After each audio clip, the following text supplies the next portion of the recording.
بے شمار فضائل و برکات ہیں، بہت ساری احادیث فضائل درود میں ملتی ہیں اور بہت سارے واقعات بھی ملتے ہیں۔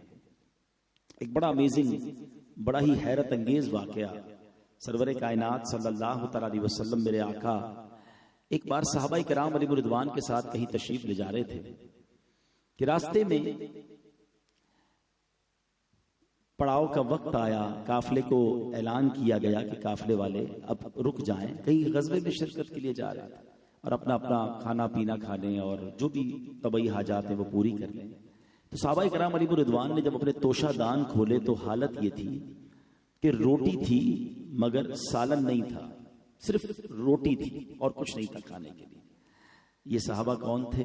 یہ میرے آقا کے ساتھی تھے، یہ قطعی جنتی تھے، یہ جان دینے جا رہے تھے۔ They are not on any holiday trip، وہ کسی گھومنے پھرنے کی ٹرپ پہ نہیں تھے، وہ تو اللہ کی راہ میں اپنی جان قربان کرنے جا رہے تھے۔ مگر حال یہ تھا، غربت کا عالم یہ تھا کہ فقط روٹی تھی، سالن نہیں۔ مگر کسی صحابی کی زبان پر شکوہ بھی نہیں تھا، کمپلین بھی نہیں تھی کہ حضور ہم آپ پر جان قربان کرنے جا رہے ہیں، دین کے لیے سب کچھ لٹا دیا، مگر ہمارے پاس صرف روٹی ہے، کھانے کے لیے بھی کچھ نہیں ہے۔ زباں پر شکوہ رنجو علم لایا نہیں کرتے، نبی کے نام لیوا غم سے گھبرایا نہیں کرتے۔ ان کے پاس کچھ نہیں تھا پھر بھی وہ راضی تھے، ہمارے پاس بہت کچھ ہے پھر بھی لوگوں کی زبان پر شکوے ہیں، کمپلینز ہیں۔ اب کیا ہوا دیکھیں، جب بندہ صبر کرتا ہے نا تو پھر کیسے غیبی مدد ہوتی ہے۔ شہد کی مکھی میرے آقا علیہ الصلوۃ والسلام کی بارگاہ میں حاضر ہوئی اور نبی پاک کے مبارک کانوں کے پاس بنبھنانے لگی۔ شہد کی مکھی کی ایک الگ ہی آواز ہوتی ہے۔ تو صحابہ کا عقیدہ دیکھیں کہ ایک صحابی عرض کرتے ہیں حضور ذرا یہ بتائیے یہ شہد کی مکھی آپ سے کیا عرض کر رہی ہے۔ اٹ مینز صحابہ یہ جانتے تھے کہ میرے آقا سب کی بولیاں جانتے ہیں۔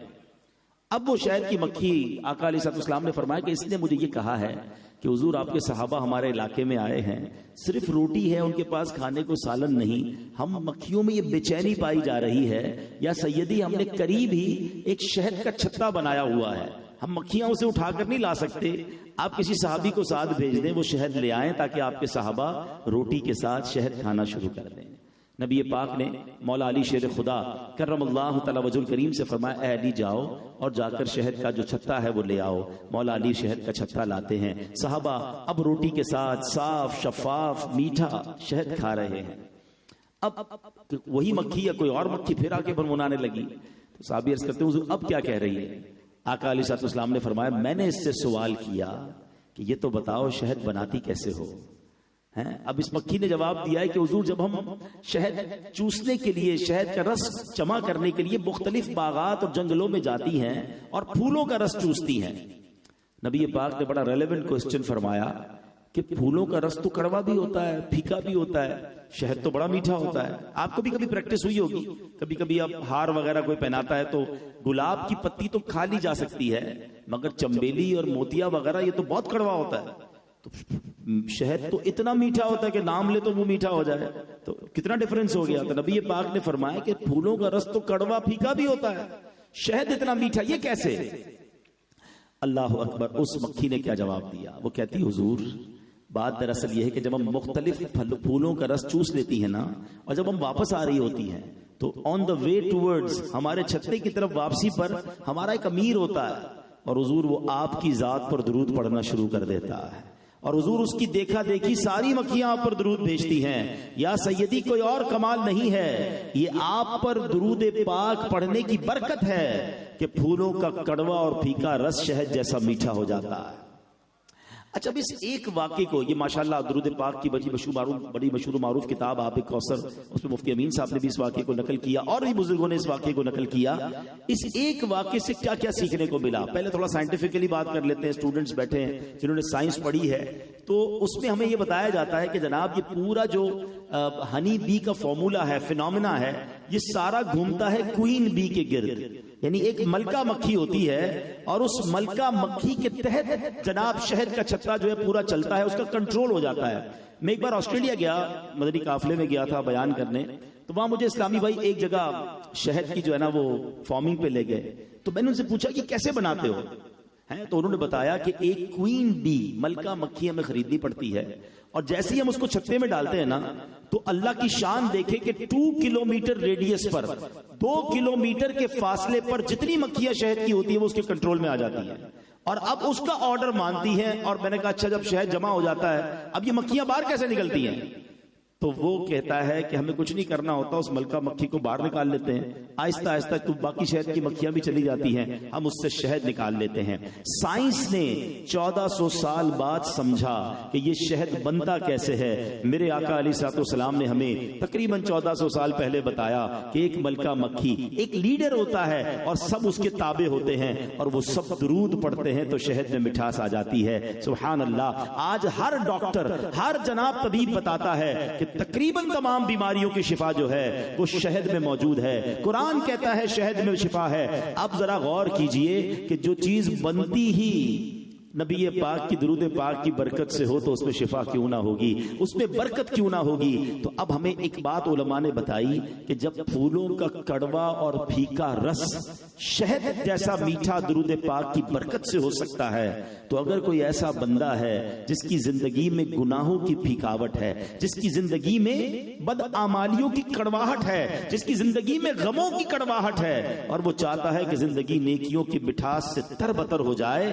تو وہ اپنی زندگی میں درود پاک کو شامل کر لے. وہ زیادہ سے زیادہ درود پاک پڑھتا رہے، اللہ اس کی دنیا بھی میٹھی کر دے گا، اس کی آخرت کی مشکلیں بھی آسان کر دے گا. تو میرے پیارے اسلامی بھائیوں، رمضان از دا بیسٹ منتھ. یہ بہترین مہینہ ہے کہ اس مہینے میں ہم زیادہ سے زیادہ درود پاک پڑھ کے اپنی ہیبٹ بنا لیں، اپنی عادت بنا لیں. بلکہ سچی بات یہ ہے کہ رمضان تو پورا مہینہ اچھی عادتیں بنانے کا مہینہ ہے، مگر بدقسمتی سے حال یہ ہے کہ رمضان میں اچھی عادتیں پڑھ بھی جاتی ہیں مگر پھر رمضان کے بعد ہم ان نیکیوں سے دور ہو جاتے ہیں. اس بار ایسا نہیں کرنا ہے. آئیے مل کر محبت کے ساتھ بآواز بلند درود پاک پڑھ لیں. صلو علی الحبیب صلی اللہ تعالی علی محمد صلی اللہ علیہ وسلم. رمضان ہمارے درمیان ہے، اللہ خیر کرے. ہمارے اللہ پاک بقیہ دن بھی ہمیں پورے روزے رکھنا، تراویح پڑھنا نصیب فرمائے. لیکن رمضان کے بعد جو ہم کرتے ہیں نا وہ درست نہیں کرتے. ایکچولی رمضان کیا ہے سمجھو. رمضان ہمارا شیطان سے مقابلے کے لیے پریکٹس کروائی جاتی ہے. یہ بچے بیٹھے نا نوجوان، ذرا ان کی زبان میں سمجھا دیتا ہوں. کبھی بڑا مقابلہ ہوتا ہے نا تو اس سے پہلے پریکٹس کروائی جاتی ہے. نیٹ پریکٹس کہتے ہیں لوگ، ٹھیک ہے، کیونکہ بڑا مقابلہ ہونا ہے تو اس سے پہلے پریکٹس ہوگی تو مقابلے میں مقابلہ کر سکیں گے، لڑائی کر سکیں گے. یا جناب کوئی بھی سپورٹس ہوتا ہے، ایسے سمجھو کہ پورا مہینہ شیطان سے لڑنے کے لیے پریکٹس کروائی جا رہی ہے. شیطان بند ہے، رحمتوں کے دروازے کھول دیے ہیں، نیکیوں کا اجر بڑھا دیا ہے کہ تم پورا مہینہ پریکٹس کر لو کہ تم بھی نماز پڑھ سکتے ہو، تم بھی مسجد میں آ سکتے ہو، تلاوت کر سکتے ہو، اللہ کا ذکر کر سکتے ہو، گناہوں سے بچ سکتے ہو، روزہ بھی رکھ سکتے ہو. مگر جیسے ہی شیطان آزاد ہوتا ہے تو ایسا لگتا ہے پہلی بال پر ہی آؤٹ ہو جاتے ہیں. جیسے ہی چاند نظر آیا بندہ مسجد سے غائب. یہ کیا ہے؟ اب اپنے دل سے پوچھیں کہ ہم کیا کرتے ہیں، یہ کتنی بڑی مسٹیک کرتے ہیں. پورا مہینہ ہمیں رمضان عطا کیا گیا کہ نیک بن جاؤ. قرآن کہتا ہے تم پر روزے اس لیے فرض کیے لعلکم تتقون، تاکہ تم تقوی اختیار کرو. لیکن عجب معاملہ ہے کہ ایسے ہی رمضان جاتا ہے تو سب لوگ، کافی بڑی تعداد مسجدوں سے چلی جاتی ہے. اس بار ایسا مت کیجیے گا. بلکہ ایک اور بات کر لوں کہ یہ 10 روزہ تراویح، 11 روزہ تراویح، 5 روزہ تراویح، یہ ٹرینڈ چلا ہے، ٹھیک ہے، لیکن اس کا مطلب یہ نہیں ہے کہ اب آپ کی ختم قرآن ہو گیا تو آپ کی تراویح بھی معاف ہو گئی. تراویح سنت موقدہ ہے، یہ پورا مہینہ آپ نے پڑھنی ہوگی. یہ الگ بات ہے کہ چلے ماشاءاللہ ختم قرآن ہو گیا، اب آپ کسی اور مسجد میں جا کر بھی پڑھ سکتے ہیں، کہیں اور بھی جا کر پڑھ لیں، لیکن تراویح معاف نہیں ہے. ہمیں تراویح پڑھنی ہے اور اس کو سعادت سمجھے، بوجھ نہ سمجھے. یہ کتنی بار، اچھا پورے سال میں کب ہوتی ہے تراویح؟ صرف رمضان میں نا. تو یہ تو رمضان کی اسپیشل سوغات ہے، اسپیشل عبادت ہے. تو ہمیں تراویح کو بوجھ نہیں بلکہ سعادت سمجھ کر پڑھنا ہے. تو انشاءاللہ نیت کریں رمضان میں بھی خوب عبادت کریں گے اور رمضان کے بعد بھی عبادت کریں گے انشاءاللہ. چونکہ یہاں تکمیل قرآن ہوا ہے، قرآن پاک کے بارے میں ہم سب کو بہت کچھ آنا چاہیے، مگر انفارچونیٹلی بہت کچھ دوسری چیزوں کے بارے میں تو آتا ہے، مگر قرآن کے بارے میں ہمارے بہت سارے لوگوں کو نہیں معلوم. اللہ نے قرآن میں کیا فرمایا، پچھلی قوموں کے کیسے واقعات ہیں اور ان واقعات میں ہمارے لیے کیا درس ہے. آج ایک ایسا ہی بڑا ہی عجیب و غریب، ون آف دا ہسٹوریکل، میں کہوں کہ تاریخ دنیا کے اگر عجیب و غریب واقعات جمع کیے جائیں تو ان میں سے وہ ایک واقعہ ہے، اور یہ واقعہ قرآن کا واقعہ ہے. اس واقعے کو پیش کرنے کے دو مقصد ہیں. ایک تو یقیناً جو اس واقعے سے آپ کو درس ملے گا وہ پیش کرنا ہے، اور دوسرا یہ احساس دلانا ہے کہ یہ ہے رب کا قرآن، جس میں کیسے کیسے واقعات اور کیسی کیسی حیرت انگیز باتیں اور ہمارے لیے رہنمائی کے مدنی پھول ہیں. لیکن ہم بعض اوقات دنیا بھر کے ڈائجسٹ، تو ناول، تو پتہ نہیں کیا کیا ویب سائٹوں کو وزٹ کرتے ہیں، ان کی معلومات رکھتے ہیں، قرآن کی معلومات نہیں رکھتے. آج بات کرتے ہیں حضرت یونس علیہ السلام کی. سورہ یونس میں یہ واقعہ بڑا تفصیل سے موجود ہے، اور ایسی عجیب و غریب داستان ہے حضرت یونس علیہ السلام کی کہ جب بھی پڑھیں تو ایمان تازہ ہو جاتا ہے. معاملہ کیا ہوا؟ حضرت یونس علیہ السلام کو اللہ تعالیٰ نے شہر نینوا کے باشندوں کی ہدایت کے لیے رسول بنا کر بھیجا تھا. اب یہ موصل کے علاقے کا ایک بڑا شہر تھا. یہاں کے لوگ بت پرستی کرتے تھے، کفر کرتے تھے، اللہ کی طرف نہیں آتے تھے. آپ نے ان لوگوں کو بڑا سمجھایا، بت پرستی چھوڑنے کا حکم دیا، اللہ وحدہ لا شریک کی طرف بلایا. یہ نہیں مانتے تھے. اب حضرت یونس علیہ السلام نے ان کو اللہ کے عذاب کی خبر دی کہ اگر تم ایمان نہ لائے، اور بہت عرصے سے تمہیں سمجھا رہا ہوں، تو اب تم پر رب کا عذاب آ جائے گا. اچھا، وہ قوم نے آپس میں مشورہ کیا اور انہوں نے یہ جان لیا تھا، وہ کہتے ہیں کہ یہ جب بھی بات کرتے تو سچ بولتے ہیں، یہ جھوٹ نہیں بولتے. اللہ اکبر. ایمان نہیں لا رہے ان کی خدا پر، مگر یہ پھر بھی مان رہے ہیں کہ یہ سچے ہیں. میں یہ تھوڑا سا بریک لیتا ہوں واقعے میں. نبی پاک کی ذرا سیرت پر نظر دوڑائیں. 40 سال اعلان نبوت ابھی نہیں کیا. مکے والوں کے ساتھ جو بت پرست تھے، جو مشرکین تھے اور علمبردار تھے، ان کے سامنے میرے آقا نے جب لائف گزاری، اور پھر 40 سال کے بعد فرمایا کوہ صفا پر کہ بتاؤ میں کون ہوں، تو مکے والوں نے کیا جواب دیا تھا؟ آپ صادق ہیں، آپ امین ہیں، آپ سچے ہیں، آپ امانت دار ہیں. اللہ اکبر. وہ لوگ جو رب کو نہیں مانتے تھے، مگر مصطفیٰ کریم علیہ السلام نے ایسا کردار پیش کیا کہ وہ بھی یک زبان ہو کر کہنے پہ مجبور ہو گئے کہ آپ سچے ہیں. اور آپ حضرت یونس علیہ السلام کی سیرت پڑھیں کہ آپ نے حالانکہ ان کو ان کی بات نہ ماننے کی وجہ سے، اللہ پر ایمان نہ ڈالنے کی وجہ سے عذاب کے بارے میں بتایا کہ تم پر اب عذاب آنے والا ہے، تو آپس میں مشورہ کیا یہ بات تو سچی کرتے ہیں. یہ ہیں انبیاء جو سچے ہیں. ہم اپنے بارے میں سوچیں کہ ہم سچے ہیں کہ نہیں. ہمارے بارے میں کوئی کہے گا کہ یہ سچا ہے، جب بولتا ہے سچی بات بولتا ہے. یہ غور کیجئے گا. مسلمان جھوٹا نہیں ہوتا. منافق کی نشانیاں جو کتابوں میں لکھی نا، اس میں ایک نشانی یہ ہے کہ جب بات کرے تو جھوٹ بولے. کوئی ہمیں کہہ دے منافق تو کتنا غصہ آئے گا، یار کیا بات کر رہا ہے، میں مسلمان ہوں. بھائی مسلمان ہو تو پھر جھوٹ کدھر سے آ گیا؟ مومن جھوٹا نہیں ہوتا، منافق جھوٹا ہوتا ہے. Check your self. بزرگ بیٹھے، پہلے ہم کبھی کبھی سنتے تھے کہ یار بندہ کبھی کبھی جھوٹ بولتا ہے، لیکن آج کل تو حال ایسا ہو گیا ہے کہ بندہ کبھی کبھی سچ بولتا ہے، ورنہ ہر معاملے میں جھوٹ بولنے کی عادت ہو گئی ہے. دوستوں کو ہنسانے کے لیے جھوٹ بولنا ہے، کامیڈی کے لیے جھوٹ بولنا ہے، ایسے ہی تفریح میں جھوٹ بولنا ہے، کاروبار میں جھوٹ بولنا ہے، گھر میں جھوٹ بولنا ہے، بچے کو باپ سے جھوٹ بولنا ہے، باپ نے گھاٹ سے جھوٹ بولنا ہے، شوہر نے بیوی سے جھوٹ بولنا ہے. یعنی جھوٹ تو ایسا لگتا ہے مسئلہ ہی کوئی نہیں ہے. اور پھر کئی لوگ ملتے بھی ہیں، کہتے ہیں یار گھر میں چین نہیں ہے، برکت نہیں ہے، بیماریاں دور نہیں ہو رہی ہیں. آپ کو پتہ ہے جھوٹ کی نحوست کیا ہے؟ حدیث پاک میں مضمون ملتا ہے جو بندہ ایک بار جھوٹ بولتا ہے نا، اس کی منہ سے ایسی بدبو نکلتی ہے کہ رحمت کا فرشتہ اس سے 1 میل دور ہو جاتا ہے.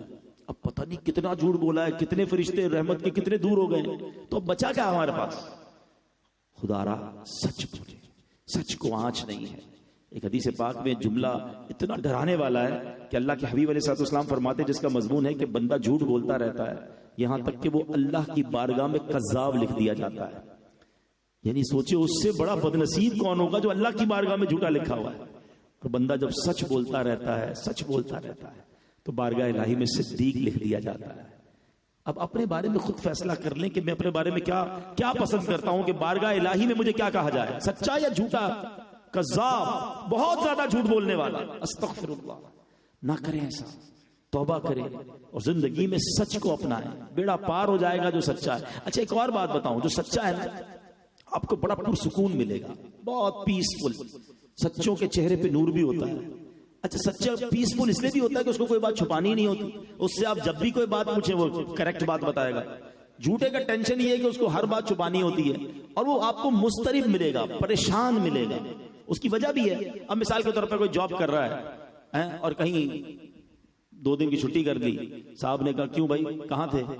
کہا وہ نانی بیمار تھی تو وہ ہاسپٹل جا گیا تھا. اچھا تھوڑے عرصے کے بعد پھر 2-3 دن چھٹی کی. اب کیا ہوا, وہ نانی کا انتقال ہو گیا. تو اب ہاسپٹل میں نانی کا انتقال ہو چکا ہے, اس کو یاد رکھنا پڑے گا, کیونکہ حالانکہ نانی تو زندہ ہے, لیکن کبھی منہ سے نکل نہ جائے کہ نانی صاحبہ جو ہے وہ بیمار دوبارہ ہوئی ہے, مرنے کے بعد دوبارہ بیمار کیسے ہوگی. تو جو جتنا جھوٹ, کچھ لوگوں کی عادت خواہ خواہ جھوٹ, کہاں رہتے ہیں, اور رہتا بیچارہ کوئی نارمل علاقے میں ہوگا, سامنے والے پہ روب ڈالنا, میں ڈیفینس میں رہتا ہوں. اچھا, اب ڈیفینس کا ایڈریس بتا دیا تو ساری زندگی یاد رکھنا ہے, اس کو ڈیفینس بتایا ہوا میں نے. کاروبار کیا کرتے ہو سکتا ہے وہ چھوٹا سا سونار کا کاریگر ہو, وہ اپنی تو جیولرز کی بڑی شاپ ہے طارق روڈ پہ. اچھا, اب ساری زندگی یاد رکھنا ہے کہ اس کو طارق روڈ کی شاپ بتائیے, صدر کی نہیں بتائیے, ورنہ مکس ہو جائے گی. وہ ٹینشن بھی فائلیں ہی سنبھالتا رہے گا اپنی, جہاں جہاں جھوٹ بولا ہوا ہوگا. سچ بولو, نو ٹینشن یار, جو پوچھے وہ بتاتے, اس میں کیا جاتا ہے. خامہ خائی جھوٹ اور حرام جہنم میں لے جانے والا کام. معراج کی رات میرے آقا علیہ الصلوۃ والسلام نے ایک شخص کو دیکھا جس کو ہک ہوتا نا, ایسے لوہے کے ہک کے ذریعے اس کے گل پھڑے, یعنی یہ جبڑے چیرے جا رہے تھے, یعنی یہاں سے ہونٹ کے کپاس سے وہ ہک ڈال کر گلے تک لے جایا گیا, پھر دوسرے ہونٹ سے وہ چیرتا ہوا پیچھے لے جایا گیا, پھر وہ ٹھیک ہو گیا, پھر وہ عذاب. فرمائیے کون ہے؟ جبریل امین نے عرض کی حضور یہ جھوٹ بولنے والے ہیں. کبھی ڈینٹسٹ کے پاس گئے ہوں گے نا, ڈینٹسٹ ہمارا منہ کھولتا ہے, ایک لمٹ تک تو منہ کھلتا ہے, اس کے بعد درد ہوتا ہے, تکلیف ہوتی ہے. یہ ہماری حیثیت ہے. اگر یہ چیر دیے گئے ہمارے جبڑے تو کیا جواب دیں گے؟ نہ بولا کرے جھوٹ, بالکل جھوٹ سے توبہ کر لیں. اب میں تو ابھی واقعہ شروع نہیں کیا, لیکن کہتے نا نبیوں کی باتوں سے, بزرگوں کی ہر بات سے ہمیں سیکھنے کو ملتا ہے کہ وہ لوگ جن کو عذاب کے بارے میں کہا جا رہا ہے, کہتے ہیں بات یہ سچی کرتے ہیں. اللہ کرے کہ ہمارے بارے میں بھی لوگ یہی بات کریں, یار اس نے کہا ہے نا تو سچی کہا. یہ جھوٹ تو ہو ہی نہیں سکتا نا. یہ ہے مسلمان, یہ ہے مومن, کہ ہمارے بارے میں تصور ہی نہ ہو کہ جھوٹ کیسے زبان سے نکلے گا بھائی. اب آگے چلو, حضرت یونس علیہ السلام نے کہہ دیا کہ عذاب آنے والا ہے. اس قوم نے کہا کہ ایک کام کرتے ہیں, حضرت یونس پر نظر رکھو, ان کو فوکس رکھو, اگر یہ شہر سے چلے جائیں نا تو سمجھ لینا عذاب آنے والا ہے, کیونکہ اللہ کے نبی تو چلے جاتے ہیں عذاب والی بستی سے, اور اگر شہر میں ہیں تو اللہ پھر عذاب نہیں آئے گا. ایک اور ان کا ایمان دیکھے کیسا تھا, یقین تھا کہ یہ اللہ کے نیک بندے ہیں, یہ ہمارے شہر میں ہوئے تو عذاب نہیں آئے گا. عجیب قوم تھی, مانتی بھی تھی نہیں بھی مانتی تھی. بہرحال حضرت یونس علیہ السلام جو ہیں وہ جو ہے وہ تشریف لے کے رات ہی شہر چھوڑ کر چلے گئے. اس قوم کو پتا چل گیا, صبح جو ہے نا جیسے وہ اٹھے تو بادل عجیب و غریب قسم کے بدلیاں آنے لگی, تو دے ریئلائز کہ بس اب تو آگ برستی ہے یا کوئی خطرناک عذاب آنا ہے. تو اس قوم نے کیا کیا کہ حضرت یونس علیہ السلام کو تلاش کیا. اب دیکھا وہ بھی نہیں ہے, دھواں چھا گیا ہے, اور ایسا لگتا ہے کہ تباہ و برباد ہو جائیں گے ہم.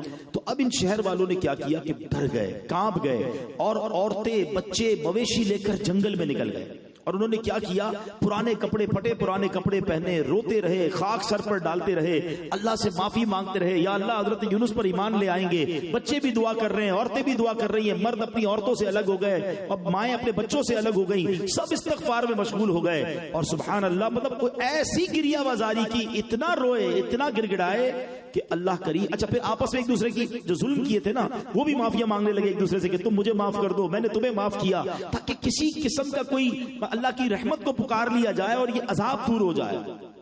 اور اب کیا ہوا کہ اللہ کریم کی رحمت کو, اور اس کی تو کرم نوازی ہے, رحم آیا اور ان سے عذاب اٹھا لیا, اور یہ بادل وغیرہ واپس چلے گئے.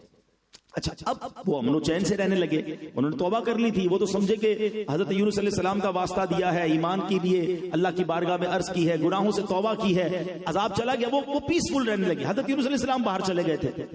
اب حضرت یونس علیہ السلام واپس آئے, تو جب واپس آئے تو آپ نے جو ہے وہ دیکھا کہ ایوری تھنگ اوکے, عذاب تو نہیں آیا. اچھا, آپ کو تو پتہ ہی نہیں تھا معاملہ کیا ہوا, پیچھے قوم نے کیا کیا ہے, توبہ بھی کر لی ہے, اللہ سے وعدے بھی کر لیے ہیں, رونا دھونا بھی کیا ہے. تو اب کیا ہوا کہ آپ کو لوگوں نے کہا کہ اب تو اپنی بستی میں جائیے.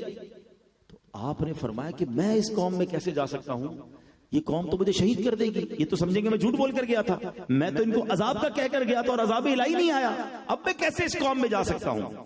تو آپ اس جگہ سے واپس پلٹے, اور اب آپ دریا کے پاس گئے اور ایک کشتی میں سوار ہو گئے. اللہ کی شان دیکھیں کہ وہ کشتی جا کر بیچ سمندر میں رک گئی. اچھا, پہلے موٹر بوٹس تو ہوتی نہیں تھی کہ جہاز میں انجن لگا ہوا ہوتا ہو, تو انجن والی بوٹ نہیں رکتی, وہ بھی رک جاتی ہے جب انجن ہی خراب ہو جائے. نصیب میں ہو تو سب ہو سکتا ہے, جہاز رک جاتے تو پانی کی کشتی کیا. لیکن اس زمانے میں تو پانی کی کشتی ہوا پہ چلتی تھی نا, لیکن وہ بیچ سمندر میں جا کے رک گئی. اچھا, اس قوم کا ایک دستور تھا کہ اگر کوئی کشتی بیچ سمندر میں رک جائے تو اٹ مینز اس میں کوئی بھاگا ہوا غلام ہے. اچھا اب انہوں نے کیا کیا کہ کہا کہ اب ایسا لگتا ہے پرچی نکالنی پڑے گی کہ وہ بندہ کون ہے. تو جب پرچی نکالی سب کا نام ڈال کر تو حضرت یونس کا نام نکلا علیہ الصلوۃ والسلام. اس قوم نے آپ کو بھرے سمندر میں دریا میں ڈال دیا, سمندر میں ڈال دیا. جیسے ہی آپ کو سمندر میں ڈالا کشتی چلنا شروع ہو گئی, وہ بھی چلے گئے. آزمائش کیسی ہے, بھرے سمندر میں تنہا اللہ کے نبی کو ان لوگوں نے ڈال دیا. اب اللہ کی شان دیکھیں کہ جیسے ہی آپ کو پانی میں ڈالا گیا ایک بہت بڑی مچھلی, ہو سکتا ہے اس زمانے کی کوئی بڑی دیوہکل مچھلی ہوگی, اس نے حضرت یونس علیہ السلام کو نگل لیا. مگر اللہ کریم کی طرف سے اس مچھلی کو حکم دیا گیا کہ حضرت یونس کو کھانا نہیں ہے, آپ کی ہڈیاں نہ ٹوٹیں, آپ کا جسم نہیں گلانا ہے. اب آپ اس مچھلی کے اندر ایسے قید ہیں جیسے غار کے اندر ہے, گھپ اندھیرا ہے, ہاتھ کو ہاتھ سجائی نہیں دے رہا ہے. کتنا ڈارک ہوگا مچھلی کا پیٹ. اور اب آپ نے اسی حالت میں ایک بڑی کمال کی دعا کی. ہاں آج آپ کو بھی ایک بڑا کمال کا وظیفہ ملنے والا ہے, اور یہ وظیفہ قرآنی وظیفہ ہے.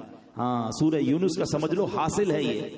آپ نے کیا کہا رب کی بارگاہ میں, اللہ والوں کی عاجزی دیکھو, آئے ہائے, اس میں جو عاجزی ہے نا, جس کو ہم آیت کریمہ کہتے ہیں.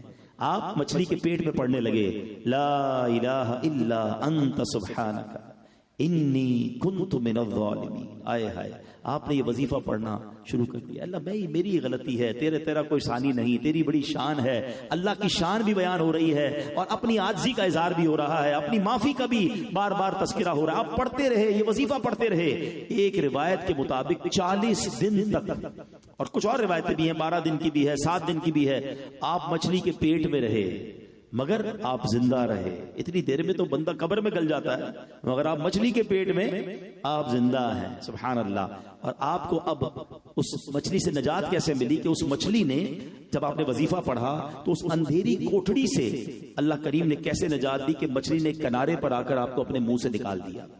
اور آپ اس کنارے پر جب رہے تو اب اتنے کمزور ہو گئے تھے. آپ کی جو سکن تھی نا, بتایا جاتا ہے جس طرح بچہ پیدا ہوتا ہے نا, اس کی جھلی کیسی ہوتی ہے, اس کی باڈی کیسی ہوتی ہے, بالکل کمزور نحیف ناگر ہو گئے تھے آپ, لاغر ہو گئے تھے, بالکل کمزور.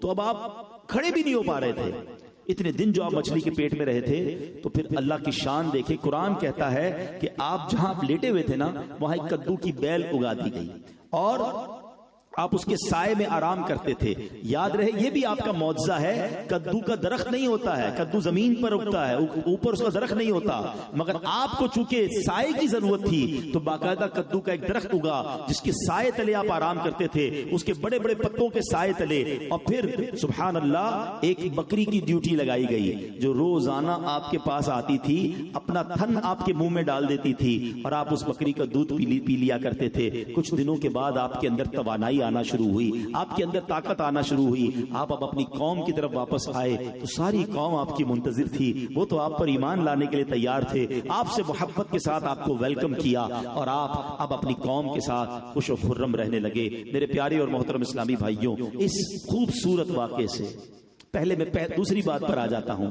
میں جب یہ واقعہ بیان کر رہا ہوں تو میں دیکھ رہا تھا اتنا انٹرسٹ تھا آپ سب کے چہروں پر, بچے بھی, بڑے بھی, بوڑھے بھی, آگے کیا ہوگا, آگے کیا ہوگا. دیٹ از قرآن کریم. میں اس لیے اس واقعے کو بیان کرنا چاہ رہا تھا کہ میرے رب کے کلام میں ایسے ایسے واقعات ہیں, دنیا کی کہانیاں, دنیا کے ناول, دنیا کی سٹوریز پڑھتے اور پڑھاتے ہیں, کوئی ثواب نہیں ہے, بلکہ بعض اوقات تو بے حیائی کی باتیں ہیں تو گناہ ہوگا. یہ وہ قرآنی کہانیاں ہیں کہ خود بھی پڑھیں, بچوں کو بھی سنائیں, آپ کو ثواب بھی ملے گا اور بچوں کی تربیت بھی ہوگی. ہمارا یہی تو پرابلم ہے, ہمیں جناب جونی, مائیکل, سائیکل, پتہ نہیں کس کس کے واقعات یاد ہیں, نبیوں کے تو نام بھی یاد نہیں ہیں, صحابہ کے تو واقعات ہی یاد نہیں ہیں. یہ نہ کیجئے, خدا را اپنی اور اپنی فیملی کو قرآن سے جوڑیے. آج تکمیل قرآن کی محفل میں ہیں تو کم از کم قرآن سے دوستی کا درس لے کر جائیے کہ اب میں نے قرآن کو چھوڑنا نہیں ہے.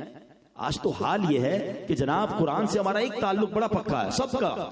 جیسے ہی نیا گھر لیا قرآن خوانی کرانی ہے, جیسے ہی نئی دکان لی قرآن خوانی کرنا. بھائی دکان میں بعد میں جاؤں گا, بھائی پہلے قرآن خوانی, کیوں, پیسے چاہیے نا, ذرا برکت آتی ہے قرآن سے. اچھا افسوس یہ ہوتا ہے کہ جس کے گھر میں قرآن خوانی ہو یا جس کی دکان پہ قرآن خوانی ہو, وہ اس وقت بھی قرآن خوانی میں نہیں بیٹھتا ہے, وہ تو مدرسے کے بچے پڑھیں گے. یار میرا کام, میں تو فون پہ کام کر رہا ہوں.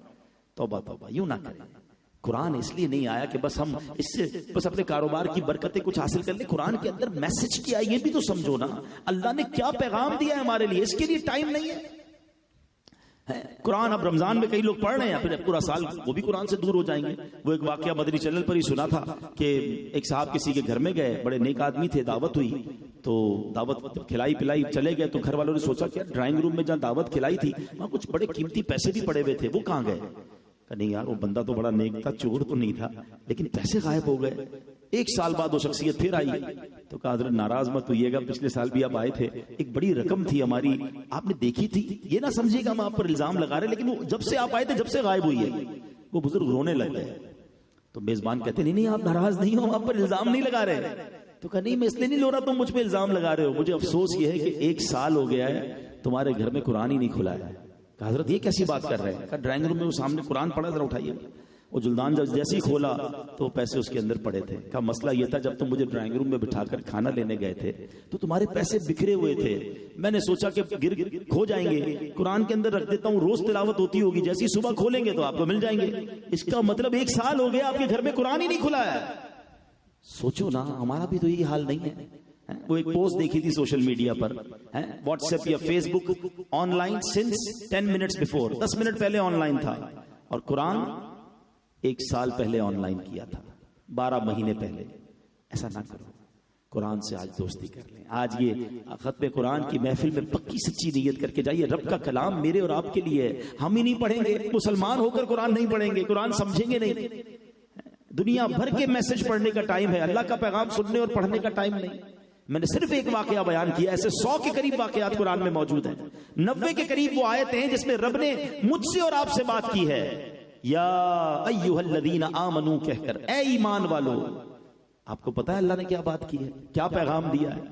ہمیں پاس تو وہ بھی ٹائم نہیں ہے پڑھنے کا. یہ چلے گا اللہ کی بارگاہ میں کہ یا اللہ بہت بیزی تھا, فیملی کو بھی ٹائم دینا تھا, کاروبار بھی بڑا تھا, اس لیے میں پڑھ نہیں سکا. کہ اللہ تیرا پیغام نہیں سن سکا. میں چوٹ کرنے کے لیے ایک اور مثال دیتا ہوں. ماشاءاللہ کئی لوگ بیٹھے ہیں, اونرز بیٹھے ہیں, فیکٹری کے دکاندار. ہم آج کل کیا کرتے ہیں, رات کو اپنے امپلائی کو, اپنے مینیجر کو, اپنے اکاؤنٹنٹ کو ایک میسج کرتے ہیں کہ بیٹا صبح اٹھ کے وہ فلاں بینک سے پیسے لے لینا, ادھر جمع کرا دینا, اس کو پیسے دے دینا, وہاں سے ڈاکیومنٹ اٹھا لینا. 5-6 کام دے کر ہم سو جاتے ہیں. اب پتہ ہے ہم دیر سے بھی اٹھیں گے تو یہ ہمارے سارے کام ہو گئے ہوں گے. اس کی ڈیوٹی یہ ہے کہ صبح اٹھ کے ہمارا میسج سنے گا اور ہمارے کام کر لے گا. کسی ایک دن آپ اٹھیں اور اپنے مینیجر کو پوچھیں کیا ہوا بیٹا, وہ سارے کام ہو گئے؟ وہ کہے وہ صاحب وہ آپ کا میسج سننے کا ٹائم نہیں ملا. آپ بتاؤ کیا جواب دو گے؟ تمہاری نوکری کس چیز کی ہے, تمہاری ڈیوٹی کیا ہے؟ تمہیں پتا ہے کتنا نقصان ہو گیا, تم نے پیغام ہی نہیں سنا. میں نے تمہارے آسرے پر یہ سارے کام چھوڑ دیے. آپ غصہ کریں گے, آپ ناراض ہوں گے. مجھے ایک بات بتاؤ, تمہارا پیغام تمہارا امپلائی ایک دن نہ سنے تمہیں برا لگتا ہے؟ رب کا پیغام تمہیں 40 سال پہلے مل چکا ہے. کوئی یہاں 50 سال کا بیٹھا ہے, کوئی 30 سال کا بیٹھا ہے, ساری زندگی گزر گئی. قرآن کا پیغام نہ پڑھنے کا ٹائم ہے نہ سننے کا ٹائم ہے. کیسی زندگی ہم گزار رہے ہیں. اب تو ہمارے علماء کو اللہ سلامت رکھے کتنا آسان کر دیا. پہلے مشکل تھا, اب تو اردو میں ترجمے, تفسیر, آن لائن ایپلیکیشنز, ہمارے فنگر ٹپ پر چیزیں, ویب سائٹیں بنا دی گئی, آڈیو لنک کے ذریعے تفسیر سن لو. پھر بھی قرآن سے دور ہے. نہ کرو ایسا. ہم سب نے مرنا ہے, ہم سب نے اللہ کی بارگاہ میں جانا ہے. ہم کیا جواب دیں گے کہ قرآن پڑھنے کا ٹائم ہی نہیں ملا؟ تو پلیز آج اچھی نیت یہ کر لو کہ انشاءاللہ بڑی مبارک محفل ہے, تکمیل قرآن کی محفل ہے, کہ اب آج سے آن ورڈ روزانہ کچھ نہ کچھ قرآن پڑھوں گا انشاءاللہ, سمجھوں گا انشاءاللہ. دعوت اسلامی آپ کو سروس دیتی ہے نا, آن لائن قرآن آپ پڑھ سکتے ہیں, مدرسے میں جا کر پڑھ سکتے ہیں. اس کے بعد جناب آپ ایپلیکیشن کے ذریعے فری ڈاؤن لوڈ کر سکتے ہیں تفسیر قرآن. صراط الجنان تفسیر قرآن کی ایپلیکیشن آ گئی ہے, آڈیو بھی موجود ہے, اس پہ تحریری بھی موجود ہے. پھر بھی نہ پڑھیں تو پھر ہمارا قصور ہے. اب آتے ہیں میں واپس اس واقعے کی طرف. کتنا شاندار درس ہے. اللہ کے نبی ہیں, آزمائش کیسی کہ مچھلی کے پیٹ میں, پہلے تو سمندر میں غرق کر دیا گیا, پھر مچھلی کے پیٹ میں ہے, مگر اس ساری آزمائش میں بھی شکوہ نہیں ہے, کمپلین نہیں ہے. یا اللہ میرا قصور کیا ہے, میں تو تیرا نبی ہوں, تیری عبادت کرنے والا ہوں, میں لوگوں کو تیری طرف بلا رہا تھا. آج لوگ عجیب عجیب باتیں کرتے ہیں, یار میں تو روزے بھی رکھتا ہوں, نماز بھی پڑھتا ہوں, زکات بھی دیتا ہوں, مجھ پر آزمائش کیوں آتی ہے؟ مجھے نہ جانے کس بات کی سزا دی جا رہی ہے. او اللہ کے بندوں, اللہ والوں پر امتحان آتا ہے. کربلا والوں کا کیا قصور تھا؟ خود نبی پاک علیہ الصلوۃ والسلام کے ساتھ جو آپ کی حیات طیبہ میں طائف کے میدان میں لے لے، مکے کی گلیوں میں لے لے، کتنا ستایا گیا. تو اللہ والوں کو امتحان میں مبتلا کیا جاتا ہے ان کے درجے بلند کرنے کے لیے. لیکن ہمیں چھوٹی سی تکلیف آ جائے، چھوٹی سی ٹینشن، چھوٹی سی بیماری، تھوڑا کاروبار ڈاؤن ہو جائے، ذرا موڈ آف ہو جاتا ہے. کئی لوگوں کے تو گھر والے مارکیٹ دیکھ کر بات کر رہے ہوتے ہیں. یہ جویلرز بیٹھے نا، مارکیٹ اچھی ہے تو آج موڈ اچھا ہے صاحب کا، جس دن مارکیٹ ڈاؤن اس دن گھر والوں کی بھی خیر نہیں ہے. چلو بھائی، گھر والے بھی شاید مشورہ کر کے فون کرتے ہوں گے آج کام نہیں، آج موسم ٹھیک نہیں ہے. تو ایسا نہیں ہونا چاہیے. کاروبار اوپر نیچے ہو تو اس میں گھر والوں کا کیا قصور ہے؟ تو اپنی فیملی کے ساتھ اچھا برتاؤ رکھیں، اللہ کی بارگاہ میں شکر بھی ادا کیا کریں. اللہ نے مجھے اور آپ کو کروڑوں سے اچھی لائف دی ہے، کروڑوں سے اچھا بنایا. کئی لوگ بڑی بڑی بیماریوں میں ہیں. میں پچھلے کئی دنوں سے، ہمارے قریب کے لوگ ہیں، میرے بہت قریب ہیں، آپ دعا بھی کر دیں. آج تکمیل قرآن کی محفل ہے. ایک 26 سال کا بچہ ہے اور اس کو کینسر ہو گیا ہے. ایک میرے بچپن کا دوست ہے، میرے ساتھ ہی ہوتے ہیں ماشاءاللہ، ان کو بھی کینسر ہو گیا ہے. اب میں سوچتا ہوں کہ یہ کینسر ہمیں نہ ہونا ہے، کچھ بھی نہ ملتا، صرف ہمیں کوئی بڑی بیماری نہیں ہے. کبھی صحت کی قدر پوچھنی ہے تو کسی بیمار سے جا کر پوچھو، جس کے گردے کے ڈائلسس ہو رہے ہوں، جس کو کینسر ہو گیا ہو، جس کو نہ جانے کوئی اور بیماری ہو گئی. کیا زندگی، پیسہ کس کام کا؟ بندہ سوچ کے پاگل ہو جائے کہ اب پتہ نہیں میری بیماری اور مجھے آگے کہاں تک لے جائے گی. لیکن ہم ہیں کہ زبان پر شکر نہیں ہے. تو خدا را اس واقعے سے اپنی آزمائشیں، اپنی پریشانیوں پر صبر کرنا سیکھو، اللہ کی رضا پر راضی رہنا سیکھیں. اور سبحان اللہ، علماء کہتے ہیں جس طرح اللہ کریم نے حضرت یونس کو اس کال کوٹڑی سے نجات عطا فرمائی، جو بندہ صبر کرے، آیت کریمہ کا ختم کرتا رہے، اللہ اسے غموں کی کال کوٹڑی سے نجات عطا فرمائے گا، مشکلوں کے اندھیرے سے اجالے کی طرف لائے گا. اگر آپ اپنے آپ کو کمزور فیل کر رہے ہیں کہ یار کسی طاقتور کے سامنے مجھے مشکل آ رہی ہے، حضرت یونس کی اس کمزوری کو یاد کرو کہ اللہ کریم نے انہیں کیسی طاقت پھر سے عطا فرمائی. میرا رب قدرت والا ہے، وہ طاقت والا ہے، وہ ظالم کا نہیں مظلوم کا ساتھی ہے. مگر ہمیں اللہ پر پہلے بھروسہ رکھنا ہے، ہمیں اللہ کی رضا پر راضی رہنا ہے. ہمیں اس سے، اللہ سے ہی ناراض ہو گئے تو پھر بچے گا کیا؟ اللہ سے ہی بدگمان ہو گئے تو پھر کیا بچے گا؟ ہماری ماں سے زیادہ ہم پر مہربان ہمارا رب ہے، اور اس کی مہربانیاں کتنی ہیں کبھی سوچی آپ نے؟ دنیا کا کیا دستور ہے کہ یار ہمیں کوئی گفٹ دے دے، کوئی مہربانی کر دے، ہم چاہتے وہ ناراض نہ ہو، وہ ہمیشہ خوش رہے. اللہ نے کتنی مہربانیاں کی ہیں ہم پر، کبھی سوچا ہم نے؟ مجھ پر میری پیدائش سے پہلے میرا رب مہربانیاں فرما رہا ہے. ہاں پیدا ہونے کے بعد تو ہے ہی تفصیل، لیکن میں آج آپ کو کسی اور طرف لے جانا چاہتا ہوں. آپ کے بھی خاندانوں میں، رشتہ داروں میں آپ نے سنا ہوگا، ہم اللہ سے دعا کرتے ہیں کہ آئندہ جب بھی کسی کے یہاں مسلمان کے یہاں بچہ پیدا ہو وہ صحت مند پیدا ہو. لیکن ایسے بچے پیدا ہوتے ہیں نا، کسی کی آنکھ نہیں ہوتی، کسی کا کوئی بیچارہ سن نہیں پا رہا ہوتا. بچے بھی شوگر کے مریض سنا ہے پیدا ہو رہے ہیں، چھوٹے چھوٹے بچوں کو جناب ہیپاٹائٹس اور جناب وہ تھیلیسیمیا اور کیا کیا مرض ہو رہے ہیں پیدا ہوتے ہی. مجھے تو میرے رب نے کامل پیدا کر دیا، مجھے کوئی بیماری نہیں تھی جب میں پیدا ہوا. میرے ہاتھ پیر بھی سلامت تھے، ٹانگیں بھی 2 ہیں، ہاتھ بھی 2 ہیں، آنکھیں بھی 2، کان بھی 2، بولنے کی صلاحیت، سونگنے کی صلاحیت ہے. میں تو بالکل پرفیکٹ پیدا ہوا. یہ میرا کیا کمال تھا؟ میں بھی تو معذور پیدا ہو سکتا تھا. اٹ مینز جب میری ماں کے پیٹ میں تخلیق ہو رہی تھی، میرے اللہ نے مجھ پر اس وقت بھی مہربانی کی اور مجھے پورے پارٹس عطا فرمائے، مجھے کامل بنا دیا. میں اپنے رب کا کتنا شکر ادا کروں. اور اس سے بڑی مہربانی بتاؤں، پیدائش سے پہلے کی بات کر رہا ہوں، پیدائش کے بعد تو کرم نوازیوں کی ایک لسٹ ہے، ہم چاہیں بھی تو نہیں گن سکتے. مگر مجھے اور آپ کو اللہ کریم نے مسلمان گھرانے میں پیدا کیا. ہاں کافروں کے گھر بھی تو بچے پیدا ہوتے ہیں نا، کتنے بچے روز پیدا ہوتے ہیں. کوئی پتہ نہیں کسی عیسائی کے گھر پیدا ہوتا ہے، کوئی ہندو کے گھر پیدا ہوتا ہے، پتہ نہیں کتنے گھر پیدا ہوتا ہے. میرا کیا کمال تھا کہ مجھے اللہ نے مسلمان ماں باپ عطا کر دیے، اور میرے کانوں نے جو سب سے پہلی آواز سنی وہ اللہ کا نام اللہ اکبر سنی. یہ اللہ کی مہربانی نہیں؟ اتنی مہربانیاں جو رب فرما رہا ہو، کیا اسے ناراض کیا جاتا ہے؟ دنیا میں ایک تحفہ دینے والے کو ناراض نہیں کرتے ہو، اور جس نے زندگی کے ہر دن، ہر صبح، ہر شام، ہر لمحے مجھ پر احسان کیا اور کرتا جا رہا ہے، بندہ پھر بھی اس کی نافرمانی، پھر بھی اس سے ناراض، پھر بھی شکوہ، پھر بھی شکایت نہیں. میرے پیارے اسلامی، جس کو اللہ سے بھروسہ اٹھ گیا نا، وہ زندگی اس کی بیکار ہو گئی. آج ایک نیت کر لو، بس اپنے رب کی رضا پر راضی رہو. اب شیطان ہے نا، کسی کے ذہن میں وسوسہ ڈالے گا کہ یار بات تو صحیح کر رہے مولانا صاحب، لیکن میں اتنی دعائیں کرتا ہوں، کعبے کے سامنے بھی جا کر دعا کی، ختم قرآن میں بھی دعا کی، بڑے بزرگوں سے بھی دعا کرائی، مجھے میری چیز تو مل نہیں رہی جو میں مانگ رہا ہوں۔ اب آخری بیان کو اینڈ کر رہا ہوں، ایک لاجیکلی جواب دے دوں تاکہ کئی کنفیوژنز دور ہو جائیں گی اور اللہ سے محبت مزید بڑھ جائے گی۔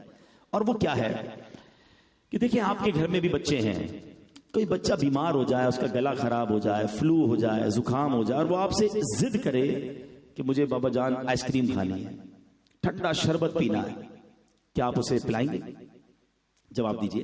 اچھا وہ رونے لگ جائے، نہیں نہیں نہیں میں نے آئس کریم کھانی، میں نے شربت پینا، آپ کے سامنے رو رہا ہے، آپ کا ایک دوست برابر میں بیٹھا ہے اور وہ آپ سے کہے کہ یار کیسے ظالم باپ ہو، بچہ رو رہا ہے کھلا دو نا آئس کریم، کیوں نہیں پلا رہے ہو شربت؟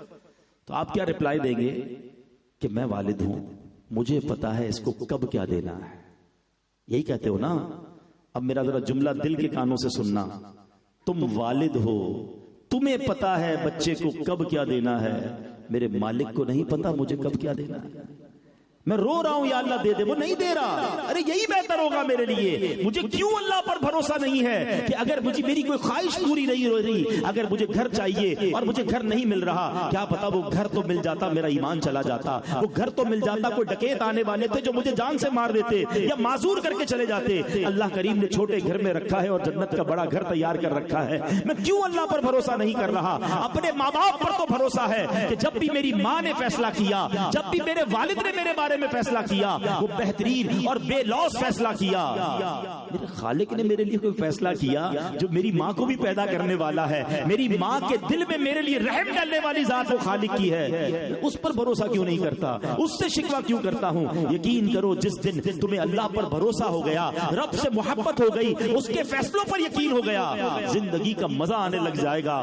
کام ہو جائے گا جب بھی شکر ادا کرو گے، نہیں ہوگا تم جب بھی شکر ادا کرو گے کہ اللہ نے نہیں کیا نا، یہی بہتر ہوگا، یہی اچھا ہوگا۔ تو اے میرے پیارے اسلامی بھائیوں، آج یہ قرآن کا پیغام لے کر جائیے، حضرت یونس علیہ السلام کی اس مبارک زندگی سے یہ پیغام لے کر جائیے، زندگی میں آزمائش آئے گی اور وہ آتی رہے گی، اصل اللہ کے نیک بندے وہ ہیں جو اس آزمائش پر صبر کریں، اللہ کی رحمت کا دامن نہ چھوڑیں، شکوہ شکایت نہ کریں۔ قرآن میں رب فرماتا ہے ان اللہ مع الصابرین، ارے صبر تو کرو پھر اللہ کی رحمت تمہارے ساتھ ہو جائے گی، تو صبر کا دامن نہ چھوڑنا، اور اگر اللہ اچھے دن دے دینا تو پھر شکر نہ چھوڑنا، نہ شکری نہ کرنا، صبر میں رہنا، شکر میں رہنا، بیڑا پار ہو جائے گا۔ ہمارا معاملہ ہی عجیب ہے، آزمائش آتی ہے تو بے صبری کرتے ہیں، نعمتیں ملتی ہیں تو ناشکری کرتے ہیں، اور جناب اس کے چکر میں ہم اللہ کو ناراض کر بیٹھتے ہیں۔ تو اللہ کرے کہ آج اس تکمیل قرآن کی برکت سے ہمارے دلوں میں اللہ کی محبت میں ایسا اضافہ ہو جائے کہ ہم رب کے فیصلوں پر یقین کرنے والے بن جائیں، ہماری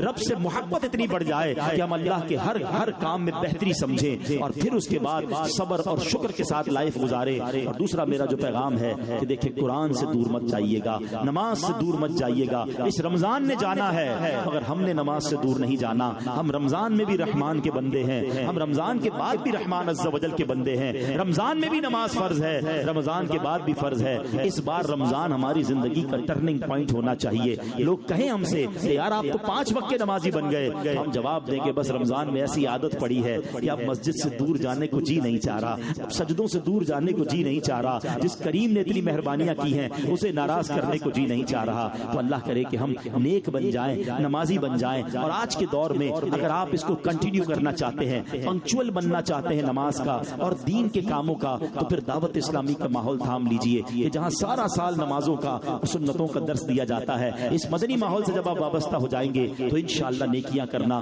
آسان ہو جائے گا۔ ماہ رمضان میں ایک اور کام ضرور کیجئے، یہ ماہ سخاوت بھی ہے، اللہ کی راہ میں دل کھول کر خرچ کرے۔ کئی لوگ اپنی زکات نکالتے ہیں، لیکن یاد رہے ہمارے یہاں سنارے بھائی بھی بیٹھے ہیں، بلڈرز بھی بیٹھے ہوں گے، مجھے لائیو بھی سنا جا رہا ہے، بعد میں بھی سنا جائے گا۔ میری ایک یوں سمجھیے کہ ریسرچ ہے کہ جب تک لوگوں کی ہزاروں میں یا لاکھوں میں زکات بنتی تھی لوگ دے دیتے تھے، مگر اب ماشاءاللہ جن کو اللہ نے نوازا اور زکات بڑھتے بڑھتے کروڑوں میں پہنچ گئی ہے، تو اب امتحان پڑنا شروع ہو گیا ہے، اب انسان کے دل پر بوجھ آنا شروع ہو گیا ہے، چاہے زکات ہزاروں میں ہو، چاہے لاکھوں میں بنتی ہو یا چاہے کروڑوں میں بنتی ہو، کبھی زکات کو بوجھ نہ سمجھنا۔ خدا کی قسم یہ اللہ کا مجھ پر اور آپ پر احسان ہے، جو بندہ زکات دے نا، صدقہ دے، اس ساتھ اللہ کا شکر بھی ادا کرے کہ اے اللہ یہ تیرا شکر ہے تو نے مجھے دینے والا بنا بنایا, مجھے مانگنے والا نہیں بنایا. کبھی آپ نے سوچا آپ کی دکان پر, آپ کے گھر پر آپ ہی کا کوئی رشتہ دار, آپ ہی کا کوئی ملازم, آپ ہی کا کوئی جاننے والا آ کر کہتا ہے صاحب ماں بیمار ہے, بچی کی شادی کرنی ہے, گھر میں راشن کے پیسے نہیں ہے, تھوڑی سی زکات دے دیں. کبھی آپ نے سوچا کہ اس کی اور میرے اندر کیا فرق ہے؟ یہ میرے پاس مانگنے آیا ہے, میں بھی تو اس کی جگہ کسی کے پاس مانگنے جا سکتا تھا, میں بھی کسی کے دروازے پر کھڑا ہو سکتا تھا کہ میری ماں بیمار ہے, میرے پاس علاج کے پیسے نہیں, میری بہن کی شادی ہے مگر جہیز کے پیسے نہیں, میں بھی تو کسی کے دروازے پر زکات مانگنے جا سکتا تھا. میں نے ایسا کون سا نیک کام کر لیا کہ اللہ نے مجھے نواز دیا اور میں زکات دینے والا بن گیا؟ خدا کی قسم اس میں ہمارا کوئی کمال نہیں, یہ صرف رب کی مہربانی ہے. تو کبھی بھی اللہ کی راہ میں خرچ کرتے ہوئے اترانا نہیں, روب نہ جمانا کہ میں نے خرچ کیا ہے. ارے اللہ کی مہربانی ہے, اللہ نے دیا ہے تو ہم اس دینے کے قابل بنے ہیں. صدقہ بھی دیا کرو, خیرات بھی دیا کرو, زکات بھی دیا کرو, ساتھ سجدہ شکر بھی ادا کیا کرو کہ مولا تو نے دینے والا بنایا, یہ فقط تیری مہربانی ہے. تو زکات کو بوجھ نہ سمجھے. حدیث پاک کا مضمون ہے زکات مال کا میل ہے, یہ جس مال میں مل جاتا ہے اس کو برباد کر دیتا ہے. جو اپنی زکات روک کے بیٹھتے ہیں, کیلکولیٹ صحیح نہیں کرتے, ہم دیکھتے ہیں بعد میں بیماریوں میں, بعد میں اور پرابلمز میں ان کے پیسے خرچ ہو رہے ہوتے ہیں. پوری زکات دیں. یہ ہسٹری ہے کہ جس نے رزق حلال کمایا اور زکات پوری دی, اگلے سال وہ اپنی زکات زیادہ ہی دے رہا ہوتا ہے. اس کا کیا مطلب ہے کہ اس کا مال اور بڑھ رہا ہے, اللہ اس میں اور برکت ڈال رہا ہے. اللہ کی راہ میں خرچ کرنے سے مال کم نہیں ہوتا. لوگ آج کل انشورنس کرواتے ہیں, گارڈ رکھتے ہیں, سیکیورٹی کرواتے ہیں. آؤ میں نبی پاک کی زبانی تمہیں سیکیورٹی بتاتا ہوں. میرے آقا علیہ الصلوۃ والسلام فرماتے ہیں زکات دے کر اپنے مال کو مضبوط قلعوں میں قید کر لو. یعنی آپ کی پراپرٹی, آپ کا مال یہ قلعے میں, دیوار میں قید ہو رہا ہے, یہ روحانی حصار ہے. اگر بندہ زکات دیتا ہے اللہ اس کے مال کی حفاظت فرماتا ہے. تو بہرحال پوری زکات دیں, اور زکات سب سے پہلے اپنے غریب رشتہ داروں میں دیکھ لیں, اپنے مستحق غریب رشتہ داروں میں زکات دیکھیں, ان کو پہلے دیں. اور اس کے بعد میری گزارش ہے کہ عاشقان رسول کی عظیم الشان تحریک دعوت اسلامی جو دنیا بھر میں بڑے پیمانے پر دین کی خدمت کر رہی ہے, پھر آپ اپنی زکات میں ایک اچھا حصہ اس بار دعوت اسلامی کو بھی دیں, تاکہ دین کا یہ پیغام جو بڑے پیارے انداز میں اور بہت زیادہ ڈائیورسٹی کے ساتھ بہت ساری جہتوں میں ہو رہا ہے, ہمارا بھی اس میں بھرپور ساتھ ہو جائے. اللہ کریم ہمیں عمل کی توفیق عطا